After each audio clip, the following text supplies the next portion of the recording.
ભારતીય ખાતે એક્સિસ બેંકના એટીએમના ડિસ્પેન્સરમાં પટ્ટી લગાવી ગ્રાહકોના રૂપિયા ચોરી કરવાના ગુનામાં સંડોવાયેલ આરોપી મહિલાને શોધી કાઢતી વડોદરા શહેર ક્રાઇમ બ્રાન્ચ તાજેતરમાં વડોદરા શહેરના વારસિયા પોલીસ સ્ટેશનમાં એટીએમમાંથી રૂપિયા ચોરી અંગે અનડિટેક્ટ ગુનો નોંધાયેલ. ગુનાની ટૂંકી વિગત મુજબ તારીખ 29 ડિસેમ્બર 2024ના સાંજના 6 વાગ્યાથી તારીખ 30 ડિસેમ્બર 2024ના 1:20 દરમિયાન હરણી વારસિયા રિંગ રોડ ખાતે નાયરા પેટ્રોલ પંપના એક્સિસ બેંકના એટીએમ સેન્ટરમાં પ્રથમ એક અજાણ્યો પુરુષ આવી એટીએમના ડિસ્પેન્સરમાં મેટલ જેવી પટ્ટી લગાવ્યા બાદ એટીએમમાંથી બહાર નીકળી. ત્યારબાદ એટીએમમાં એક ગ્રાહક પૈસા ઉપાડવા માટે એટીએમ સેન્ટરમાં આવતા પૈસા નીકળેલ નહીં અને પૈસા કપાત થયાનો મેસેજ આવેલ. ત્યારબાદ આરોપી એક અજાણી મહિલા એટીએમમાં પ્રવેશ કરી અગાઉ અજાણ્યા પુરુષે ડિસ્પેન્સરમાં લગાવેલ મેટલ જેવી પટ્ટી હટાવી પટ્ટી અને ગ્રાહકના રૂપિયા ચોરી કરી આરોપીઓએ કાવતરું રચી એકબીજાની મદદગારીમાં ગુનો કરેલ.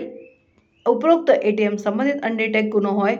ગુનામાં સંડોવાયેલ આરોપી પુરુષ અને મહિલાને સત્વરે શોધી કાઢવાની માનનીય પોલીસ કમિશનર શ્રી નરસિંહા કુમાર સાહેબ તથા અધિક પોલીસ કમિશનર શ્રી ડોક્ટર લીના પાટીલ સાહેબ નાઓ તરફથી મળેલ સૂચનાના આધારે ક્રાઇમ બ્રાન્ચના ડીસીપી શ્રી યુવરાજસિંહ જાડેજા સાહેબ અને એસીપી શ્રી એચ.એ. રાઠોડ સાહેબ નાઓના માર્ગદર્શન હેઠળ ક્રાઇમ બ્રાન્ચના પોલીસ અધિક્ષક અધિકારી અને કર્મચારીઓ ગુનામાં સંડોવાયેલ આરોપીને શોધી કાઢવા સતત કાર્યશીલ રહેલને આગળની કાયદેસરની કાર્યવાહી હાથ ધરાઈ. પકડાયેલ આરોપી બહેનનું નામ અને સરનામું પાયલબેન રમાશંકર ચૌધરી, રહેઠાણ ગંગોત્રી સોસાયટી, પાણીની ટાંકી પાસે, ગોળાદરા, સુરત.